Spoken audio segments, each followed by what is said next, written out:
How do we choose the cities we live in? We can often say that we choose to move to a particular city because of the affordable cost of living, or there are better work and education opportunities. Or it could be the city's good weather, low crime rate, and an efficient public transportation. But how do we choose the cities we stay in? Studies show that the main reasons why we choose to live and stay in one place or city is because not only did we grow up there, but also because our friends and family members are near. And even better, we have a connection to the community. Now, before you think this is some kind of real estate video, it's not. It's about the communities, the culture, and the history that we become part of lead us to more meaningful connections between ourselves and the cities that we live in. I wanted to talk about how these connections are potentially cultivated by playful experiences, transformation, and reimagining of our cities more than just its physical or human infrastructure. Connections that are formed through urban play. Urban play enables strangers in public to connect with each other through a shared playful experience or activity. A common example of urban play are street games that we used to play as kids.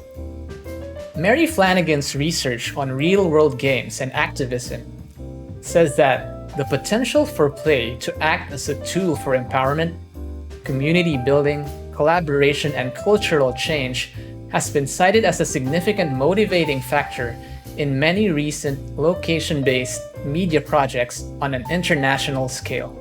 Flanagan writes that location-based games, or site-specific interactive experiences, can be perceived as a significant way for communities to meaningfully engage and connect in real-world environments with each other and our urban spaces.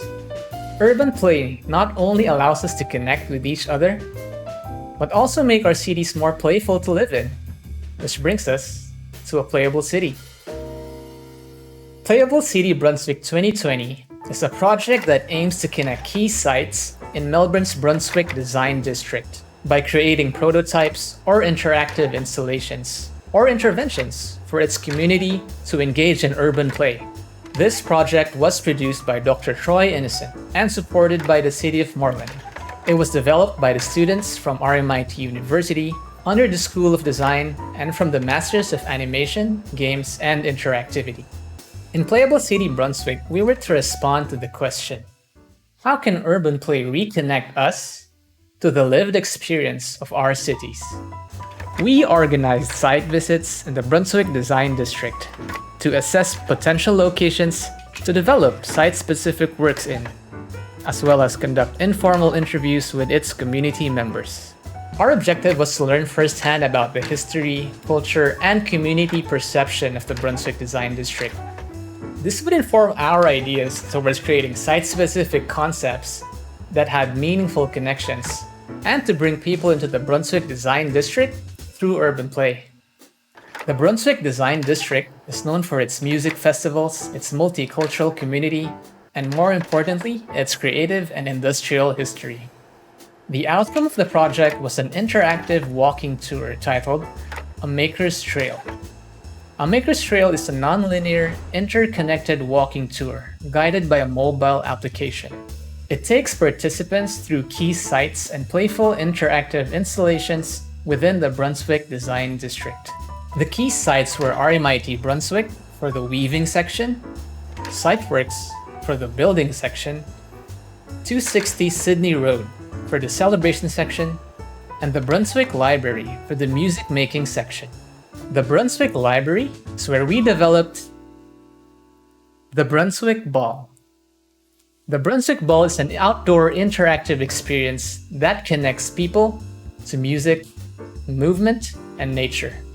In this site-specific installation, participants that touch the physical environment generate sound, music, and visual light projections. And with motion capture, participants may also choose to interact with it by simply moving or dancing. The Brunswick Ball is designed for the general public and the local community of Brunswick. It is intended for people curious to explore, discover, and reconnect. In the spirit of collaboration, the Brunswick Ball can be openly played by multiple participants at a time. The theme of the Brunswick Ball is inspired by the art, music, and multicultural celebration that has energized Brunswick's identity as it developed over the years. The light projections on the library's windows visually suggests the silhouettes of people inside having a ball, which harkens back to the Brunswick Library's previous function as a dance hall. The floral and nature elements stem from the Brunswick Design District's appreciation for nature, and by 1950s fashion and patterns. Fashion industry and design, which is also what the Brunswick Design District is currently known for.